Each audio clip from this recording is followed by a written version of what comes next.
जनसंघी हैं। पुराने जमाने में जब मैं बचपन में था तो मैं सुनता था और देखता था कि जब गरीब, मजदूर, दलित, आदिवासी, पिछड़े वोट देने जाते थे तो वहां के बाहुबली और जमींदार लोग कहते थे कि तुम लोग घर रहो, जाओ काम करो, तुम्हारा वोट हम डाल देंगे। और लाठी और बंदूक के बल पे वोट नहीं देने दिया जाता था। जब वोट की चेतना बढ़ी, जब हमने देखा कि अपने दिहाड़ी छोड़ करके भी लोग बूथ पर जा रहे हैं, उसी समय से ईवीएम की लीला जारी है। साथियों, डॉक्टर अंबेडकर ने 25 नवंबर को कहा था कि हम आज द्वंद्व के युग में प्रवेश कर रहे हैं। राजनीतिक समानता तो होगी, एक वोट एक व्यक्ति, टाटा का भी एक वोट, अडवाणी जी का भी एक वोट, अडानी जी का भी एक वोट और हमारा भी एक वोट, लेकिन सामाजिक और आर्थिक गैर बराबरी होगी। लेकिन आज वो एक वोट हम जो देते हैं उसकी भी डकैती हो रही है। मैं ईवीएम को कहता हूं कि दुनिया का, अगर भारत दुनिया की सबसे बड़ी लोकशाही है तो ईवीएम जो है दुनिया की सबसे बड़ी डकैती है, सबसे बड़ी डकैती है। जो संघर्ष करके डॉक्टर अंबेडकर, लोहिया, बाबू जगदेव प्रसाद, कर्पूरी ठाकुर, लालू यादव, कांशीराम, मुलायम सिंह यादव, पेरियार, ऐसे लोगों ने जब संघर्ष करके आपके अंदर चेतना लाई, खास तौर से मैं दलित, पिछड़े, आदिवासियों को कह रहा हूं कि वोट हमारा, राज तुम्हारा नहीं चलेगा। और ये परिवर्तन जब होने लगा तभी से ईवीएम की लीला शुरू हुई है। ये समझिए बात, एक क्रोनोलॉजी में समझा रहा हूं कि जब हमारे लोग वोट देने के लिए जागरूक हुए तब से आपकी वोट की डकैती शुरू हो गई। साथियों, एक दो बात और मैं कहना चाहता हूं, बहुत सारे वक्ता हैं कि देखिए, कोई भी टेक्नोलॉजी आता है, मैं शिक्षक हूं, इतिहास पढ़ाता हूं, तो वो बेहतरी के लिए आता है। सबसे पहले ईवीएम का प्रयोग 1980 में केरला में हुआ था और उसको कोर्ट ने टर्न डाउन कर दिया था। अगर ईवीएम लाया गया तो इसलिए ये दिमाग में रहा होगा, मैं ईवीएम का समर्थन नहीं करता और ईवीएम के खिलाफ कितने आंदोलन हम लोगों ने 10 साल में किए लोग जानते हैं। इंटेंशन क्या है ये जानना जरूरी है। जैसे अभी ईडी का कानून पिछले सरकार ने लाया था, लेकिन इस सरकार ने संशोधन करके अब आपके जेब में 10 रुपया भी है तभी ईडी वाला पकड़ लेगा, तब भी ईडी वाला पकड़ लेगा। उसी तरह का जब ईवीएम आया था, आज कांग्रेस पार्टी भी उसका विरोध कर रही है।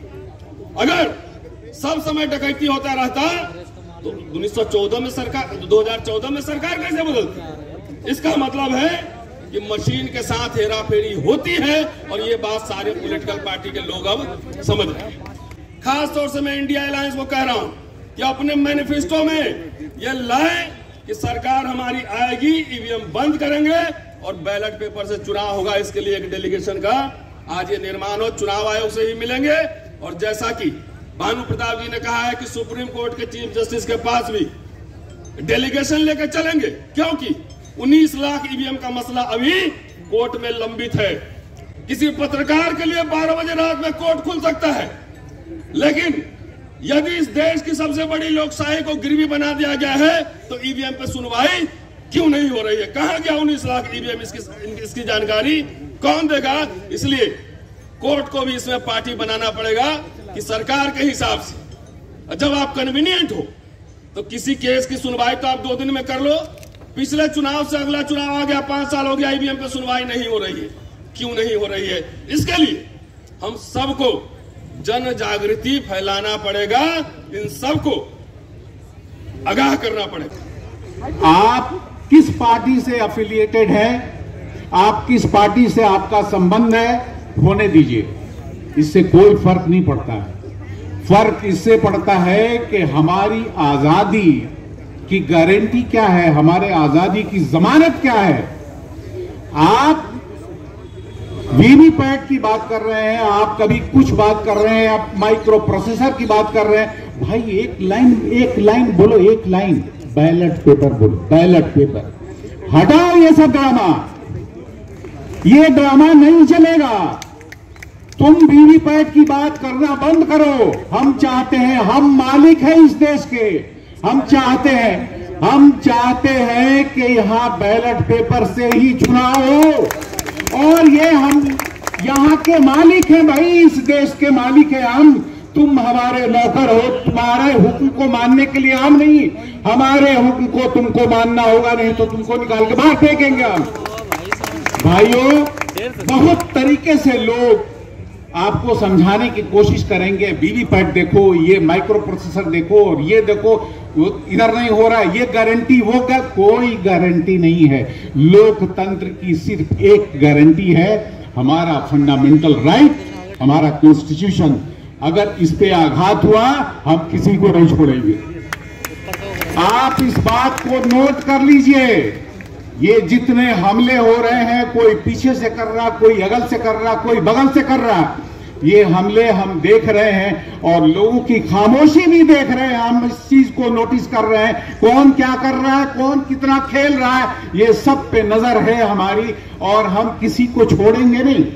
मैं आपको बताता हूं, हम ये पब्लिक है, बहुत जानती है, बहुत पहचानती है। तुम इनको बेवकूफ मत समझो, मूर्ख नहीं है हम। तुम्हारे खेल को बहुत पहले समझ लिया था, हमने तो थोड़ा सब्र किया, थोड़ा इंतजार किया कि अभी से भी तुम समझ जाओ, सुधर जाओ, लेकिन मुझे पता है कि तुम लोग सुधरने वाले नहीं हो। हम तुमको सुधारेंगे, यहाँ की पब्लिक तुमको सुधारेगी। नंगे पांव लोगों ने 1947 में अंग्रेजों को मार के भगाया था, आज तो हमारे पास कॉन्स्टिट्यूशन जैसा हथियार है। अब तुम हमारे सामने कैसे टिकोगे भाई? तुम्हारे बस की बात नहीं है, तुम नहीं रुक सकते हमारे सामने, हम तुमको उखाड़ के फेंक देंगे। ये वादा लेने आए हैं आज इधर, और यहाँ जितने लोग आए हैं हर जिले से, आप एक बात मान के चलिए। मैं आपको एक एग्जाम्पल देना चाहता हूं।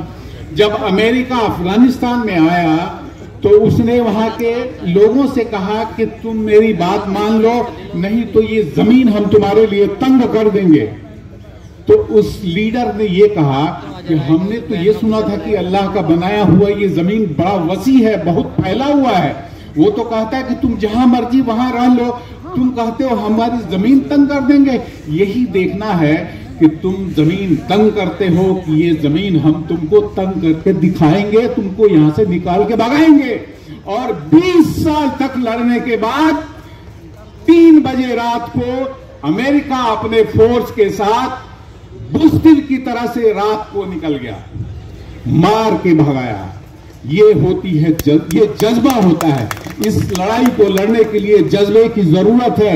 आज हमास एक छोटा सा ग्रुप, दुनिया का इतना बड़ा पावरफुल, ये मोसाद, वो इसराइल, ये अमेरिका, वो यूरोप, ये नाटो, दुनिया जहान, सबको नाच नचा के रख दिया छोटे से ग्रुप ने। आप 140 करोड़ भाई, आपको ये चंद लोग कैसे नचा सकते हैं, मुझको ये समझ में नहीं आ रहा है।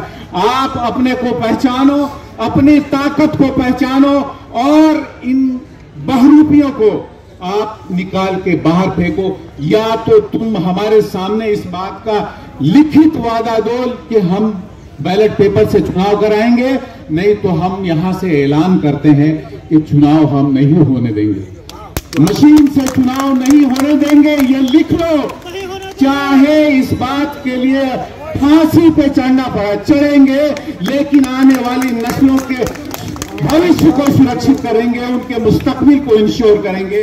ये लिख लो, ये नहीं होने वाला है, ये तुम्हारे बस का रोग नहीं है। हम तुमको सिर्फ चेतावनी देने के लिए आए हैं, ये सिर्फ शुरुआत है।